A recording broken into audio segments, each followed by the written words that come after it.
നരേന്ദ്രമോദി വാരാണസി മണ്ഡലത്തിൽ പത്രിക സമർപ്പിച്ചതിന് പിന്നാലെ അദ്ദേഹത്തിനെതിരെ ചോദ്യങ്ങളുമായി Congress. AICC general secretary Jairam രമേശാണ് എക്സിൽ മോദിക്കെതിരെ ചോദ്യങ്ങളുമായി രംഗത്ത് വന്നത്.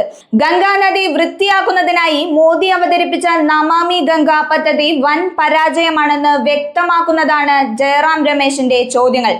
20,000 കോടി രൂപ ചെലവഴിച്ചിട്ടും ഗംഗ എന്തുകൊണ്ടാണ് കൂടുതൽ മലിനമാകുന്നതെന്നും എന്തുകൊണ്ടാണ് പ്രധാനമന്ത്രി താൻ ദത്തെടുത്ത വാരാണസി ഗ്രാമങ്ങൾ ഉപേക്ഷിച്ചതെന്നും ജയറാം രമേശ് ചോദിക്കുന്നുണ്ട്. 2014 വാരാണസിയിലേക്ക് വന്നപ്പോൾ ഗംഗാ മാതാവ് എന്നെ വിളിച്ചു എന്നാണ് മോദി പറഞ്ഞത്. ഗംഗാ നദിയിലെ ജലം ശുദ്ധമാക്കുമെന്ന് അദ്ദേഹം വാഗ്ദാനം നൽകി.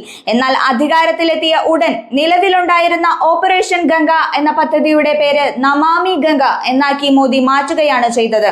10 വർഷത്തിന് ശേഷം നമാമി ഗംഗ പദ്ധതിക്കായി കേന്ദ്രം 20,000 കോടി രൂപയിലേറെയാണ് ചെലവഴിച്ചത്. എന്നാൽ അതിന്റെ ഫലമായി മലിനീകരിക്കപ്പെട്ട നദീതടങ്ങളുടെ എണ്ണം 51 നിന്നും 66 ഉയർന്നു. അപകടകാരികളായ ബാക്ടീരിയ ഉള്ളതായി 71% മോണിറ്ററിംഗ് സ്റ്റേഷനുകളും റിപ്പോർട്ട് ചെയ്തു. സുരക്ഷിതമായ അളവിനേക്കാൾ 40 മടങ്ങ് കൂടുതലാണ് ഇത്. ആന്റിബയോട്ടിക്കിനെ പ്രതിരോധിക്കുന്ന ബാക്ടീരിയകളെ ജലത്തിൽ കണ്ടെത്തിയിട്ടുണ്ടെന്നും ജയറാം രമേശ് പറഞ്ഞു. നികുതിദായകരുടെ 20,000 കോടി രൂപ എവിടെ പോയെന്നും കുറിപ്പിൽ ചോദിക്കുന്നുണ്ട്.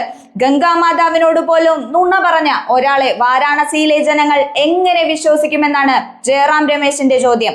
മാത്രമല്ല, വാരാണസിയിലെ ഗ്രാമങ്ങളിലെ വികസന മുരടിപ്പിനെ കുറിച്ചും അദ്ദേഹം ചോദ്യം ഉന്നയിച്ചിട്ടുണ്ട്. വാരാണസിയിലെ 8 ഗ്രാമങ്ങളിൽ സ്മാർട്ട് സ്കൂളുകൾ, ആരോഗ്യ സംവിധാനങ്ങൾ, വീടുകൾ എന്നിവയിലൊന്നും മോദി നൽകിയ വാഗ്ദാനങ്ങൾ കഴിഞ്ഞ 10 വർഷത്തിൽ നടപ്പായിട്ടില്ല. ദളിത് വിഭാഗങ്ങൾക്ക് ഇന്നും വെള്ളവും ശൗചാലയ സൗകര്യങ്ങളോ ഇല്ല. മോദി ദത്തെടുത്ത ഗ്രാമങ്ങളുടെ അവസ്ഥ നമ്മളോട് പറയുന്നത് അദ്ദേഹത്തിന്റെ കർത്തവ്യബോധത്തിന്റെയും ജനങ്ങളെ എങ്ങനെ സേവിക്കുന്നുവെന്നതിന്റെയും തെളിവാണെന്നും ജയറാം രമേശ് ചൂണ്ടിക്കാണിക്കുന്നുണ്ട്. ഗോഡ്സെയുടെ പ്രത്യയശാസ്ത്രമാണ് മോദി പിന്തുടരുന്നത്.